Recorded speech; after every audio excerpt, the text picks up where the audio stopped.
अस्सलाम वालेकुम बच्चों, आज हम अलिफ बे की आवाज़ों के मुतालिक जानेंगे और ये देखेंगे कि कैसे लिखे जाते हैं। अलिफ मद आ इस तरह लिखते हैं और अलिफ मद आ की आवाज़ होती है आ, थोड़ा सा लंबा, जैसे आइसक्रीम आइसक्रीम। इसी तरह आम, अलिफ इस तरह लिखते हैं और अलिफ की आवाज़ भी आ होती है, लेकिन ये बहुत लंबी नहीं होती, छोटी होती है। जैसे अलिफ से ऊंट, अलिफ से अनार। इसी तरह बे, बे के नीचे एक नुक्ता होता है, ठीक है, बे के नीचे एक नुक्ता। और बे की आवाज़ होती है ब, बे से बकरा, बे से बस्ता। इसी तरह पे के नीचे तीन नुक्ते होते हैं और पे की आवाज़ होती है प, जैसे पे से पलंग, पे से पतंग।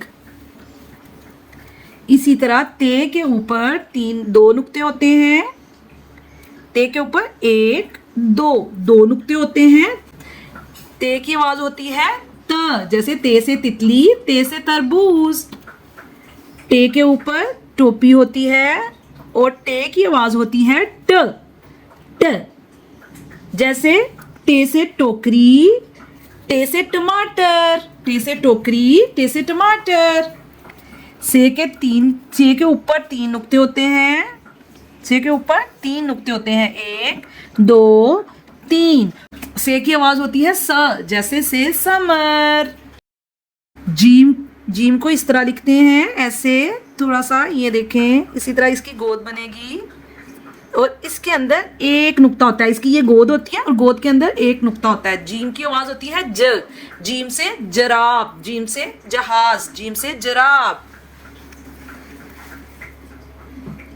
चे, चे के अंदर तीन नुक्ते होते हैं, चे की गोद के अंदर होते हैं, ठीक है, इसके नीचे नहीं होते, इसकी गोद के अंदर होते हैं, एक दो तीन। चे की आवाज होती है च, जैसे चूजा, चा जैसे चिड़िया। इसी तरह आगे आ जाता है हे को भी जीम की तरह ही लिखेंगे, लेकिन इसके ना गोद में कोई नुक्ता होगा ना ऊपर कहीं नुक्ता होगा, ये खाली होगा। हे की आवाज है हा, जैसे हे से होज, हे से हलवा। खे को भी इसी तरह लिखेंगे, जैसे जीम को लिखा था, चे को लिखा था और हे को लिखा था, लेकिन खे के गोद में कोई नुक्ता नहीं होगा, खे के सर पे एक नुक्ता होगा, एक नुक्ता। और इसकी आवाज होती है ख, जैसे खे से खरगोश, खरगोश में ख, ये इसका सिरा नजर आ रहा है आपको, ख। इसी तरह दाल, दाल की आवाज होती है द, दाल से दरख्त, द, दाल से दवात। दाल को भी दाल की तरह ही लिखेंगे, लेकिन इसके ऊपर हम ऐसे टोपी बना देंगे, तो इसको हम बोलेंगे डाल।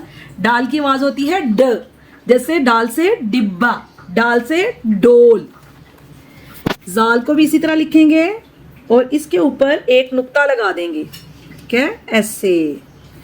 और जाल से क्या होता है, जाल की आवाज होती है ज, जाल से जखीरा, जाल से जखीरा। ये आपको जाल नजर आ रहा है, इसकी साउंड आती है। इसी तरह रे, रे की आवाज होती है र, जैसे कि रेलगाड़ी, रेलगाड़ी, रे से रेलगाड़ी। इसी तरह अड़े, अड़े की आवाज ड़ होती है, ड़, वो र, ये अड़ा। ये इससे कोई लफ्ज स्टार्ट नहीं होता, अड़े से कोई लफ्ज स्टार्ट नहीं होता, ये अल्फाज के दरमियान में आता है, जैसे गाड़ी, ड़ी ड़ी ड़ ड़ की साउंड आ रही है, ठीक है। फिर आ जाएगा जे, जे के ऊपर एक नुक्ता होता है, जे की आवाज भी ज होती है, जराफा, जे से जराफा, ठीक है। इसके बाद हो जाएगा ये यालाबारी, यालाबारी।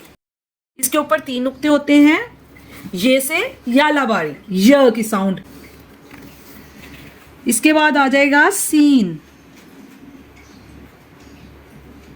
सीन को इस तरह लिखते हैं, सीन की आवाज होती है स, जैसे सूरज में सीन का सिरा आपको नजर आ रहा है, सीन में इसकी आवाज आएगी स, सूरज, सूरज। ये आपको सिरा नजर आ रहा है, सूरज। इसी तरह शीन को लिखते हैं, लेकिन शीन के ऊपर 3 नुक्ते होते हैं, 1 2 3, और शीन की आवाज होती है श, जैसे शुतुरमुर्ग में। ये आपको शीन का सिरा नजर आ रहा है, इसको हम बोलेंगे शुतुरमुर्ग। शीन से शेर, शेर में भी शीन की श साउंड आ रही है, शेर। इसके बाद आ जाएगा स्वाद। स्वाद, स्वाद को इस तरह से लिखते हैं और स्वाद की आवाज होती है स, जैसे संदूक। स्वाद से सराही, स। इसके बाद आ जाता है ज़्वाद। ज़्वाद के ऊपर 1 नुक्ता होता है और ज़्वाद की आवाज होती है ज, स ज, ज़ईफ आदमी, ज़्वाद ज़ईफ आदमी। इसके बाद आ जाता है तोय। तोय की आवाज होती है तो, थोड़ा मोटा करके, तो, जैसे तोता। इसी तरह जोए, जोए आ जाएगा। जोए में 1 नुक्ता होता है, जोए की आवाज होती है ज। जोए से ज़रूफ, ज़रूफ, जोए ज़रूफ, थोड़ा मोटा। इसके बाद आ जाएगा आइन। इसके बाद आ जाएगा आइन। आइन की आवाज होती है अ, जैसे उकाब। आइन से ऐनक, आइन से उकाब, अ। इसके बाद आ जाएगा गैन। गैन के ऊपर 1 नुक्ता होता है,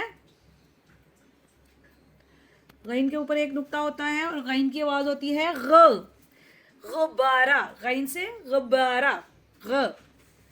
इसके बाद आ जाएगा फे। फे को इस तरह लिखते हैं,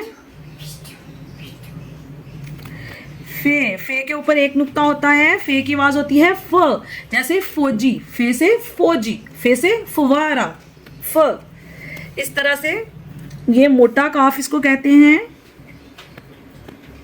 ये इसकी आवाज, इसके ऊपर 2 नुक्ते होते हैं और इसकी आवाज थोड़ी सी मोटी निकलेगी, जैसे को, क, काफ, को, कैंची, क, कैंची। फिर आ जाएगा डंडे वाला काफ या पतला काफ, इसको पतला काफ भी कहते हैं। इसकी भी साउंड का है, लेकिन इसकी साउंड पतली होगी, जैसे का, काफ, का, कबूतर। ये है गाफ। गाफ के ऊपर 2 डंडे होते हैं, 1 2, और इसकी आवाज होती है ग, जैसे गाय। गाफ गाय, गाफ गाय। इसके बाद आ जाएगा लाम। ये लाम है और लाम की आवाज होती है ल, जैसे लाम लूमड़ी, ल लूमड़ी, लूमड़ी। इस तरह आ जाएगा मीम। आगे आ जाएगा मीम। मीम को ऐसे लिखते हैं और मीम की आवाज होती है म, जैसे मीम से मोर। आगे आ जाएगा नून। नून की आवाज होती है न और नून के अंदर 1 नुक्ता होता है। नून की आवाज होती है न। नून से नारियल, नून से नारियल। इसके बाद आ जाएगा वाओ। वाओ की आवाज होती है व, जैसा कि वाओ वैगन, व वैगन। फिर आ जाएगा हे। हे की आवाज होती है ह। इसकी आवाज में हलक से नहीं निकलनी, ये सिंपल ह। हा, हे से ह, हिरन। इसके बाद आ जाएगा हमजा। ये इससे कोई लफ्ज स्टार्ट नहीं होता, इससे झटका लगता है। ये अल्फाज के ऊपर आता है, अल्फाज के दरमियान में आता है, जैसे बड़ा ही की साउंड आती है इसमें, थोड़ा झटका लगाने के लिए। इसी तरह छोटी ये, छोटी ये की आवाज है य। बड़ी ये और बड़ी ये की भी आवाज य है, जैसे ये य, यक्का, ये य, यक्का। तो बच्चों आज हमने आवाजें सीखी, अब इनको हम एक दफा रिपीट करेंगे। अलिफ मदा आ, अलिफ अ, बे ब, पे प, ते त, टे ट, से स, जीम ज, चे च,